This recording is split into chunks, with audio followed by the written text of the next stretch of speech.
I would like to start by saying a very good afternoon to all of you.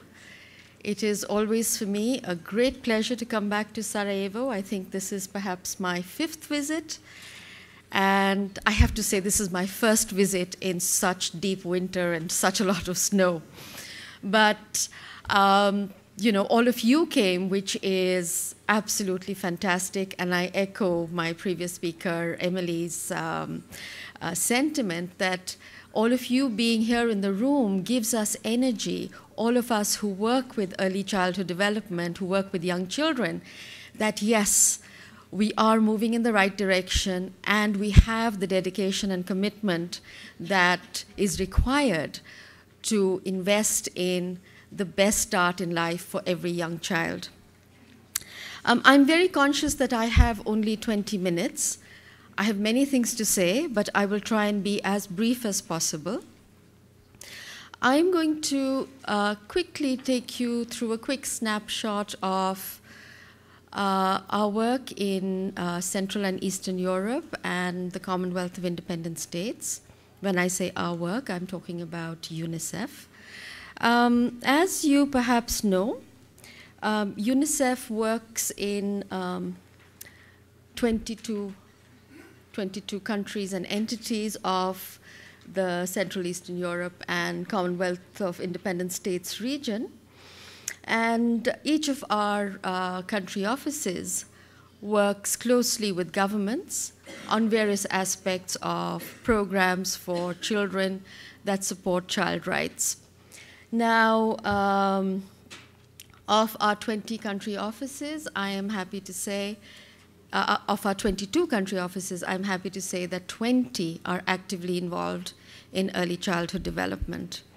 Early childhood development in its various forms. We work through the health sector, we work through the education sector, we work through social protection.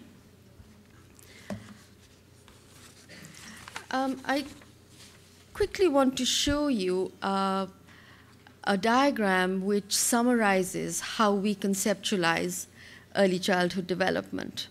And you will see in this slide that we are echoing, again, many of the things that Emily has already stated, so I will be brief.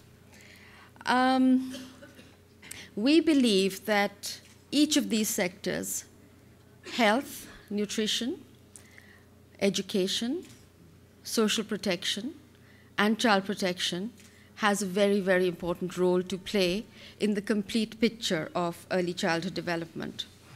Within health, we focus on the role of primary health care to support maternal and child health and development throughout the continuum, which starts prenatally through to the time that the child goes to school. In education, the focus is on providing effective and high-quality, cost-effective approaches to early education. In social protection, we look at the kinds of benefits and the kinds of supports that parents need to support their children in their early years. And finally, of course, a very important area is inclusion and protection of children from neglect and abuse. Again, this is something that needs to start very early in life, and our focus is very much on supporting governments to work with early childhood intervention systems, which is really looking at family and child-friendly approaches to the early detection and intervention with regard to delays and disabilities. And really, when it is all these 4 bubbles coming together, and when they converge on the individual child, it is then that we think that we are doing a successful job in programming and supporting early childhood development. However, today, and during this talk, I am going to be focusing on only one small slice, which is early childhood education, which for the purposes of my presentation looks at the 3 to 6 age group and looks at education. I quickly want to look at what the world situation is with regard to early education. And this is data from the Global Monitoring Report. And as you can see, it shows the gross enrollment rate in pre-primary education for the world, for North America and Western Europe, for Central and Eastern Europe, and for Central Asia. As you can see, Central and Eastern Europe is somewhere between what the average for the world is and what the situation is in North America and Western Europe. However, as we will see as we go further on, the situation is quite uneven, and the situation of improvement is also quite uneven. As you all know, there is a global monitoring report of the Education for All, which is produced every year by the EFA, Education for All Global Monitoring Secretariat, which is based in UNESCO. But really, this is an effort of several different agencies to look at what is the state of education for children around the world, children and adults, in fact. Now, there are 6 EFA goals, and the first goal of the Education for All movement is expanding and improving comprehensive early childhood care and education, especially for the most vulnerable and disadvantaged. So what does the latest GMR report show us? It shows that progress around the world in early childhood care and education has been uneven, that early childhood care and education participation is affected mainly by 3 factors: the wealth status of the children. Richer children tend to have much more participation. The residence of the children. Children who are in urban, more privileged areas tend to have more participation. And importantly, maternal education. The higher the level of education of the mother, the more likely it is that children will participate when opportunities for early education are available. Further, the Global Monitoring Report reaffirms that early childhood care and education can transform educational opportunities for children, but that planning in different countries is fragmented and resources are scarce. And this is a theme we hear again and again at the global level, at the regional level, and at the national level. Closer to home, our colleague from the EU delegation today mentioned this communication from the European Commission. As you will see, this communication, a very important communication for those of us who work in early childhood care and education, it repeats and confirms many of the principles of early childhood education, and you will see that the words which I have highlighted in red repeats many of the ideas that Emily has already presented about ECD, or early childhood care and education, being an essential foundation for successful lifelong learning, that it affects positively later learning. Interestingly, children who have participated in early education do perform much better in attainment tests, in international tests of educational attainment. And a very important point which the EU again emphasizes is that early childhood care and education is most beneficial for disadvantaged children. So we've heard these figures that relate to Bosnia and Herzegovina several times. And this is some of the most recent data that we have from this region.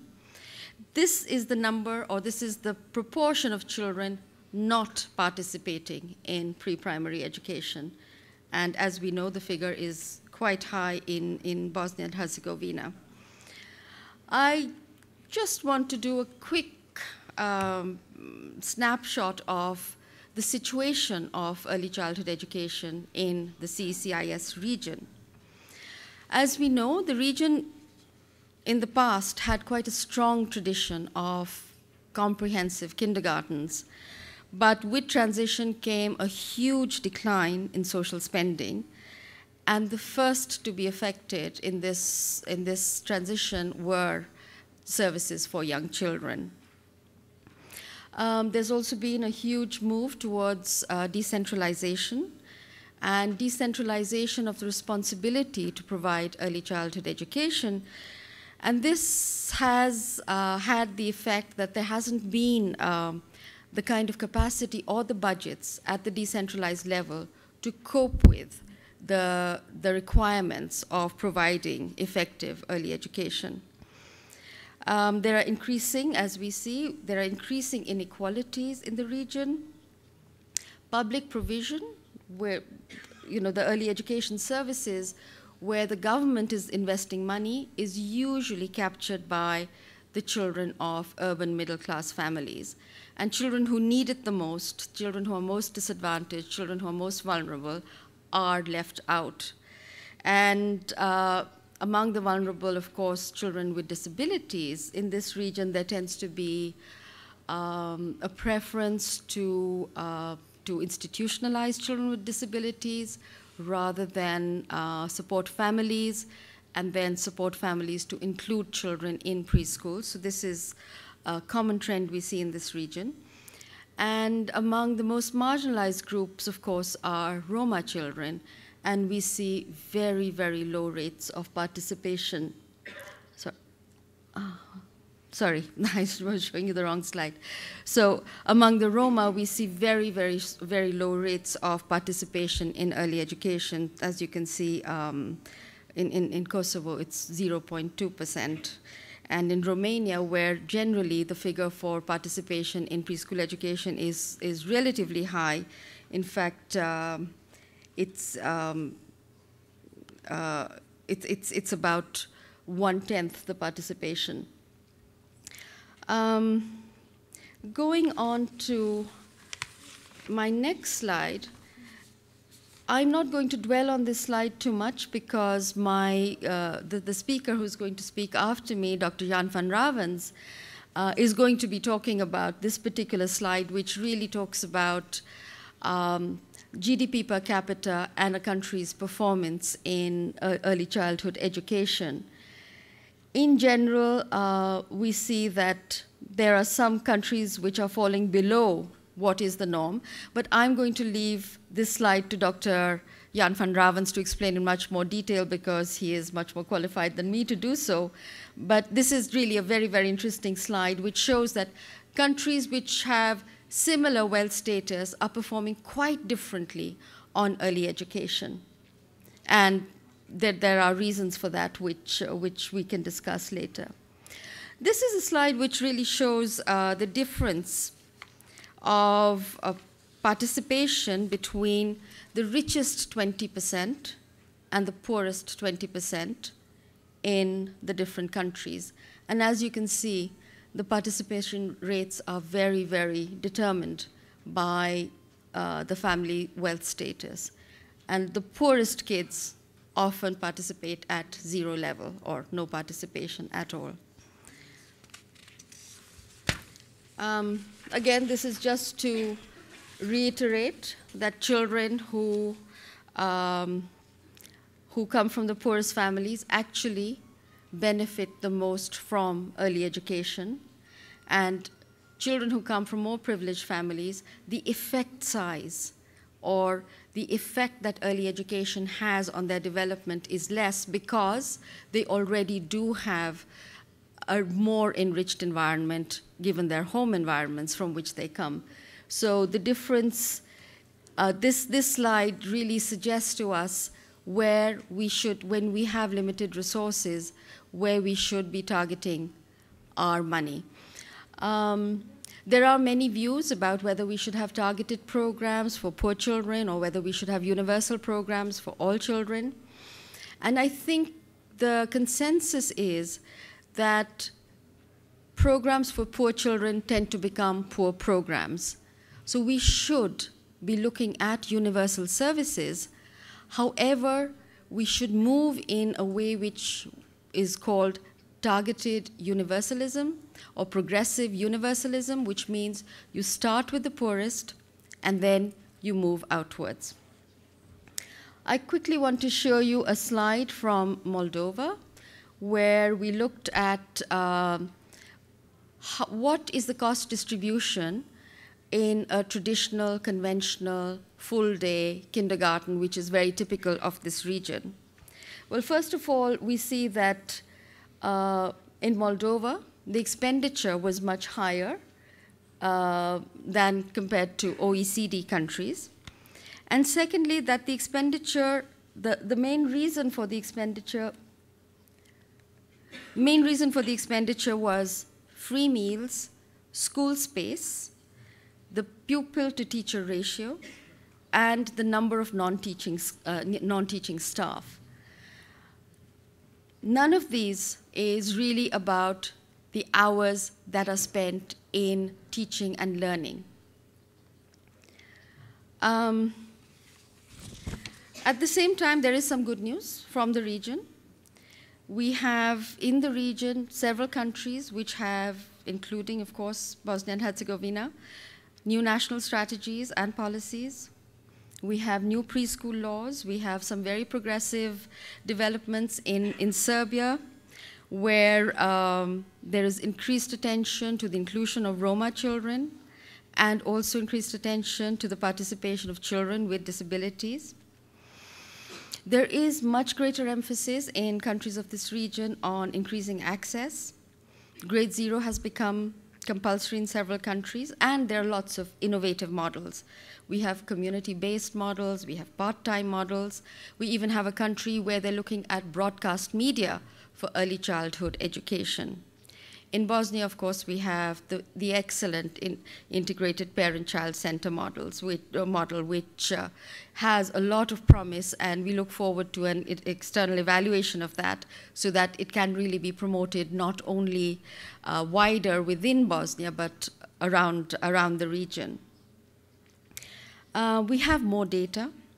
We have data from our multiple indicator cluster surveys. We now have other agencies collecting data on early childhood care and education. And we also have a series of studies on Roma early childhood inclusion. We also, in this region, have made a lot of progress in our search for cost-efficient and cost-effective approaches. Again, this is something which Dr. Van Ravens will speak about, but I just want to show you a slide from one of the studies that he guided in Armenia. And on the extreme left for you, the purple line, you see is the expenditure that would be made if the traditional model of kindergartens was universalized and all 4 to 5-year-olds had access to preschool education. And then the calculations, then the blue line and the green bar, they show you that the expenditure can be almost 1/9 the amount if cost-efficient approaches are put into place. And this in terms of part-time preschools that Emily was talking about.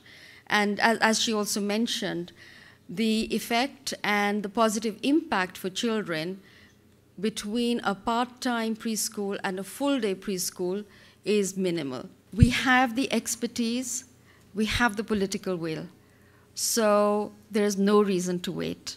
So my good wishes to the country, and I hope we can all work together to make early childhood education not a dream but a reality for the children of the country. Thank you very much.